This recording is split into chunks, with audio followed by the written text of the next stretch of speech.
Hello, everyone, and welcome to my channel. My name is Vincent, or you can call me Vincent if you are a French speaker. I live in Canada, specifically in the province of Manitoba. I am originally from Rwanda, the greatest country on the continent, and I have been living here for about 11 years now. I work as a registered nurse in this province, and of course I have more information to share with you, especially opportunities in healthcare. So that's why I'm here today. There is a great opportunity in this province you can consider if you are interested, or if you ever thought about relocating to Canada as a healthcare professional.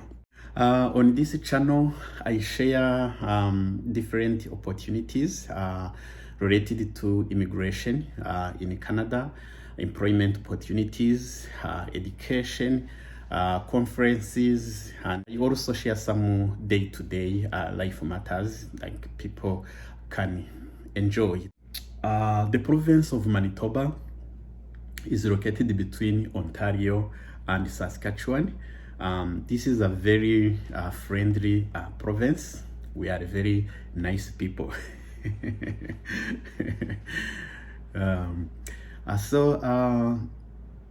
The province of Manitoba is now recruiting medical trained physician, specifically from USA and UK. So if you are a trained medical doctor from UK or from USA and you wanted to relocate to this province, so this opportunity is for you. The province of Manitoba has what we call shared health. This is one of the healthcare organization in this province. They are hosting an information session. It's a virtual information session on February the 23rd from 12 to 1 p.m. Manitoba time.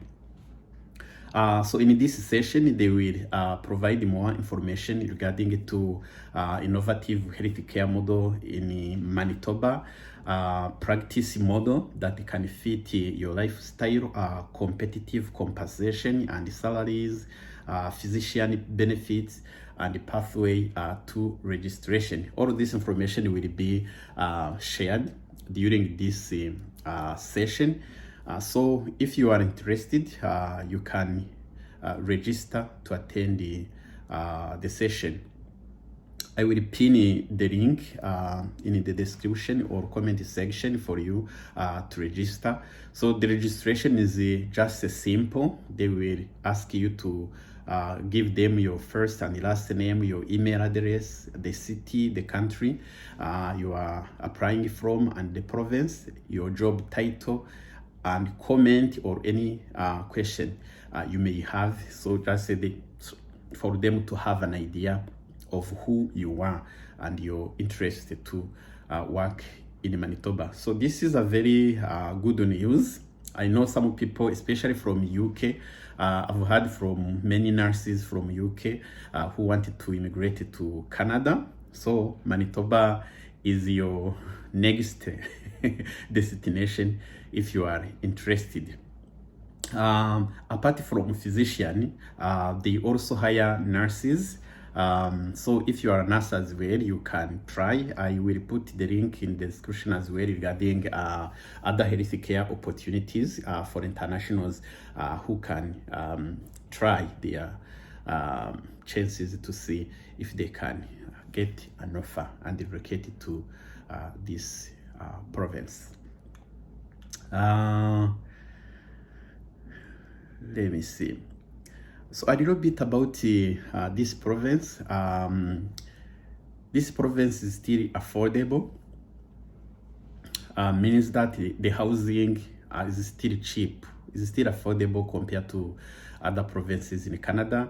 Like the cost of living is still low. If you compare Manitoba and the BC or Ontario, there is a very big difference. In addition, school, like if you want to go to school, post-secondary education, still cheap as well. Affordable, I would say. It's not a very expensive. And again, very friendly people. It's not a very busy province. Just a small population of, I guess for now it's about 1.5 million population in the whole province. And if you would like to know more about the opportunities, like immigration opportunities in Canada, consider subscribing to this channel and let us know. If you don't understand our language, I can try my best to keep sharing different information in the language you may understand, either in English or French. All right, that's it for today. The next session will be in our language, and if you can understand our language as well, you can follow along as well. Thank you. Jabres. All right. nuko bimeze tuba turi kubipfundikanya, ariko ndizera ko message y'ingenzi abagomba kuyumva baza kuyumva. Iyi rero no opportunity narindimo sharinga intara ya Manitoba ifite ku ba physician cyangwa ku ba docteurs, dukoresha jambo medical doctor hano cyangwa se trained physician. Irimo irashaka abadogiteri baturutse muri UK cyangwa se USA bumva bashaka kuza gukorera muri iyi ntara. Mbibutse ko impamvu yabyo nuko iyi ntara ifite ubuyobozi bushya bwagiyeho umwaka ushize. Ni ishyaka ryatsinze amatora rigahigika ishyaka ry'abakonservateri ryari rimaze igihe riyobora hano.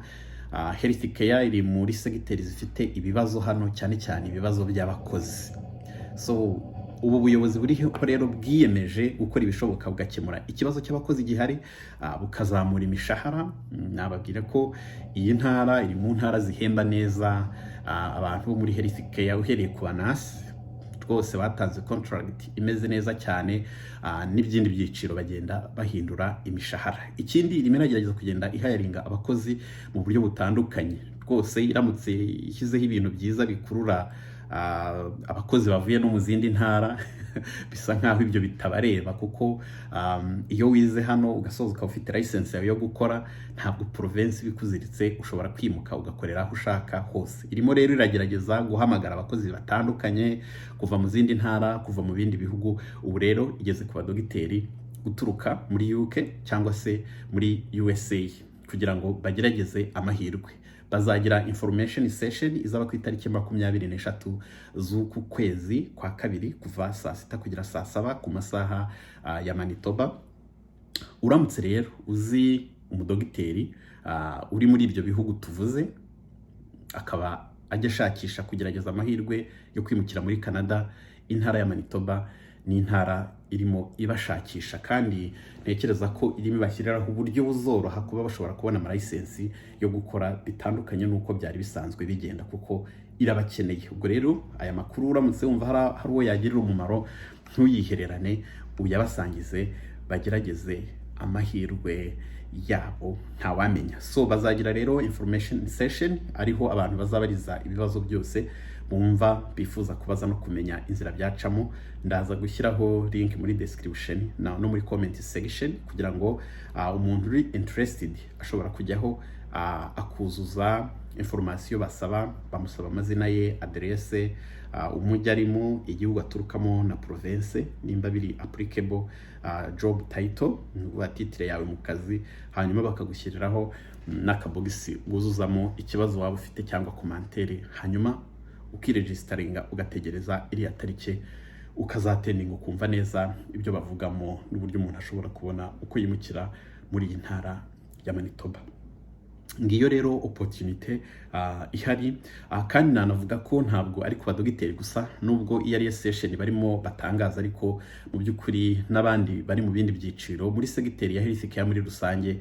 Abantu bakora muri health care bahora bakenewe, cyangwa se navuga ko kuri iyi ngoma y'ubutegetsi buriho bakenewe cyane kurusha ikindi gihe, kuko barimo barakora ibishoboka kugira ngo bazamure umubare w'abakozi, barimo barakora ibishoboka kugira ngo bazamure umubare w'abanyeshuri barangiza kwiga mu bintu bya medical field nk'abadogiteri, bongeremo imyanya, bongera imyanya y'abanyeshuri bajya bafata muri nursing mu universite n'amakoleje atandukanye muri iyi ntara.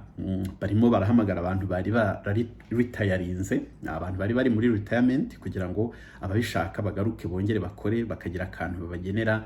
Barimo barahamagara abantu bari barakwitinze. Murabizi ko kubera corona yateje ibibazo byinshi, hari nk'abanze kwikingiza, abanze gufata urukingo bagahitamo kuva mu kazi, cyangwa se abahagaritswe. Hari abavuyemo ku bushake, ariko hari n'abahagaritswe kubera ko banze gukurikiza iryo tegeko ryo kwikingiza. Abo bose rero barimo barabahamagara ngo bagaruke mu kazi. Barimo barakora ibishoboka kugira ngo bafate abakozi neza, barebe ko bakemura ikibazo gihari. Mbibutse ko hari amahopitali cyangwa se amasantere do sante amwe n'amwe yagiye afunga zimwe muri serivisi kubera ko babuze abakozi, babuze abadogiteri, babuze abanasi, cyane cyane muri rural communities.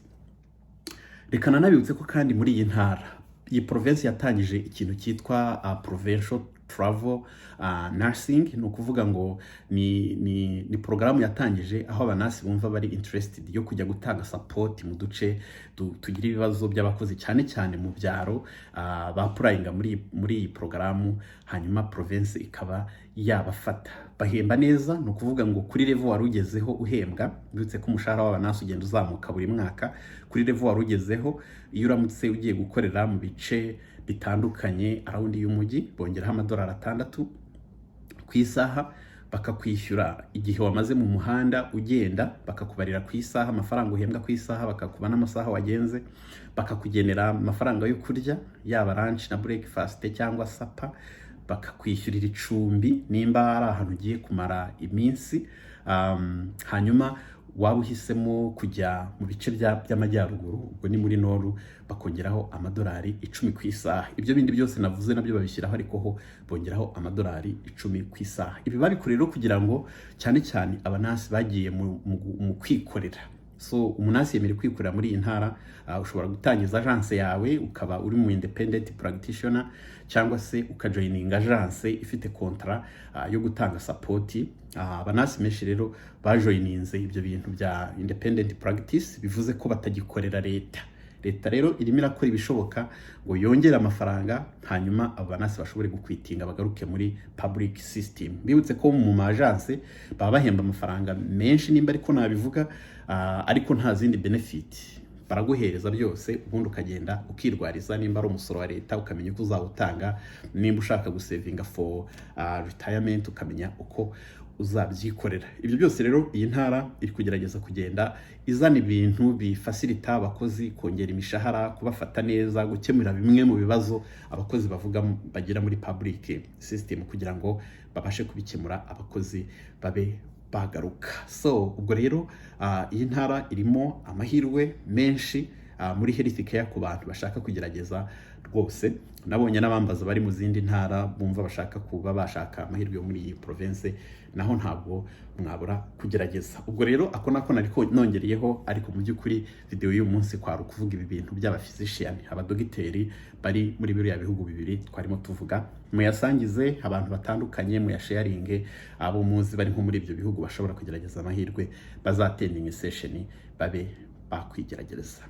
Reka ngarukira ngaha uyu munsi. Nimukomeze kugubwa neza, mube amahoro, muhahe muronke, kandi ubuzima buzira umuze nibwo nkomeza kwifuriza hamwe n'imiryango yanyu. Turi kumwe naho utaha muri video izakurikiraho. Ciao ciao.